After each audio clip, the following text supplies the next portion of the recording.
नीती परीक्षा पाहत असते महाराज, परंतु आपल्याकडे किती ज्ञान आहे हे लोकांना कधी दाखवायचं नाही। आपण दिखाऊ परमार्थ केला, आपल्याकडचं जास्त ज्ञान दाखवलं की गॅरंटेड आपण अडचणीत येणार। एक असंच एक बामण नदीच्या पलाड्या एका सत्यनारायणाच्या पूजाला गेलं, पूजावरून आलं आणि नावेत बसलं। नावेत बसल्यानंतर बामणाला नसत्या उचापती करायची सवय, नसते उद्योग। तो म्हणला का रे नावाड्या, पिसीट टाकली, मग गप मारवा का नाही, आपले 4-2 रुपये द्यायचे आणि गप बसायचं उद्योग। तो म्हणला हे बघ मी 6 शास्त्र वाचले, 18 पुराण पाठ केले, अमक स्तोत्र पाठ केलं, तमक स्तोत्र पाठ केलं। मग हा बामण म्हणला, हा नावाडी म्हणला मी काय करू? तो म्हणला तू काय करू नको, मला सांग, उद्योग पहा बरं का बामणाचा, मला सांग तुला हरिपाठाबद्दल काही माहिती आहे का? आता हे थोडं बैर होतं नावाडी, ते म्हणला हे पहा गुरु महाराज, हरिपाटील जाऊन 3 वर्ष झाले, मला काही माहिती नाही। अरे रे रे रे रे, तुझं 25% आयुष्य वाया गेलं, थोडी नाव पुढं आली। आणि हा म्हणला अरे नावाड्या, तुला काही गीताबद्दल माहिती आहे का? हा म्हणला गणपत पाटलाच्या पोराबरोबर जाऊन 3 महिने झाले, अजून सापडली नाही। अरे रे रे रे, तुझं 50% आयुष्य वाया गेलं, नसते उद्योग, थोडी नाव पुढं आली। तो म्हणला अरे नावाड्या, तुला भागवत बद्दल काही माहिती आहे का? तो म्हणला भागवतनी 90 वारी 3 बिघे संपवली, काही माकडे मोड करत असतो, त्याच्याबद्दल न विचारलेलेच बरे।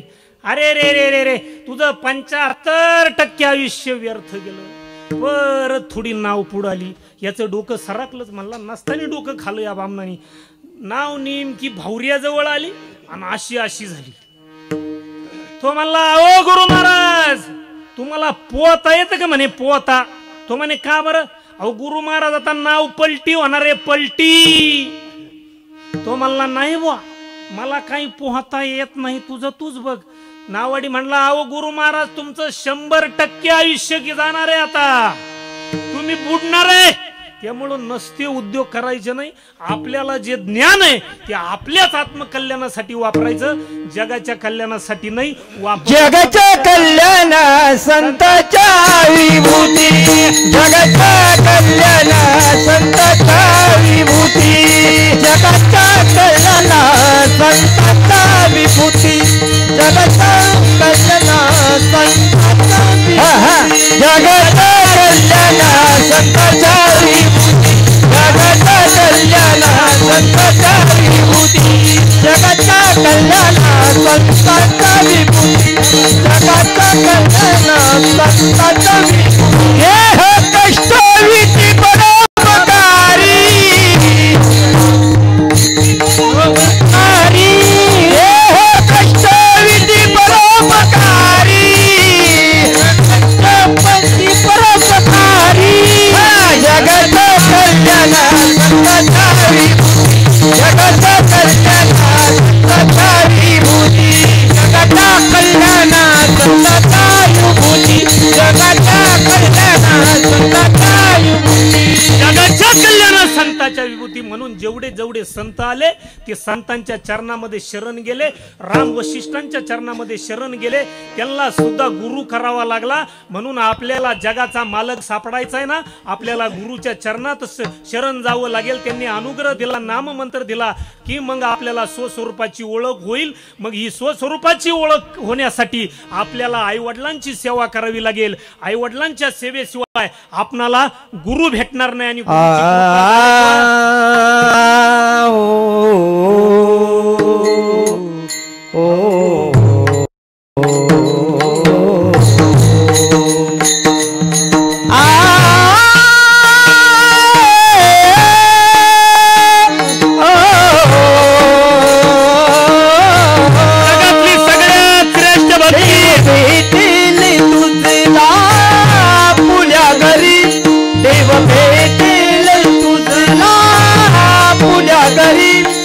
आई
सर्वश्रेष्ठ पहिलं धाम आहे मातृपितृ धाम, मग शेवटचं धाम अमरधाम.